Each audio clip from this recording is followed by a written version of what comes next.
Dès le début de notre association, les années 1990, Madame Chandès rejoignait notre groupe. Et pendant plus de 20 ans, tant que sa santé le lui permettait, elle parcourait les zones arides du globe à la recherche des plantes succulentes, comme sur ces images dans le désert de Namibie, où elle pouvait admirer et photographier les Winventia. Et dès ses retours de voyage, elle nous envoyait les photos argentiques qu'elle avait faites sur site. Et toutes ces photos ont rejoint notre photothèque dans notre centre de documentation. Et quand le numérique est arrivé, toutes ces photos ont été numérisées et elles ont rejoint notre arche de Noé où tous nos membres peuvent les admirer. Mais Madame Chandès possédait aussi une très belle collection qui n'était pas spécialisée, car quand elle achetait une plante, elle réagissait toujours par coup de cœur. Mais elle n'oubliait jamais de photographier les fleurs exceptionnelles de sa collection. Et petit à petit, toutes ces photos enrichissent et complètent notre arche de Noé.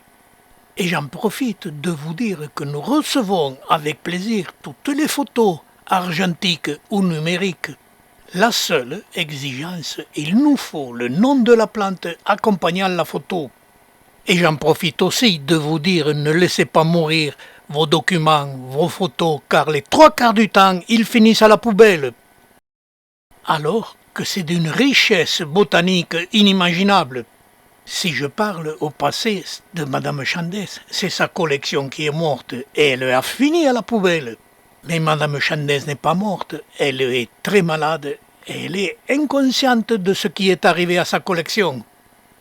Et elle serait heureuse de savoir que toutes ces images qu'elle nous avait offertes sont en sécurité dans notre centre de documentation et dans notre arche de Noé. Aussi, pensez-y et rejoignez notre groupe, vous serez surpris du nombre et de la richesse des informations que nous diffusons.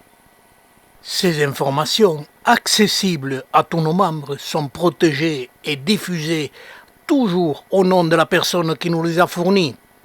Et elles restent gravées dans notre arche de Noé, qui devient petit à petit un élément de preuve de tout ce qui se passe sur notre planète au sujet des plantes succulentes.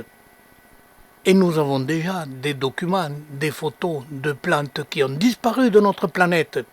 Cela justifie l'appellation de notre cloud, l'arche de Noé des images des plantes succulentes. Et toutes les personnes qui nous envoient un minimum de 20 photos sur les plantes succulentes reçoivent l'arche de Noé.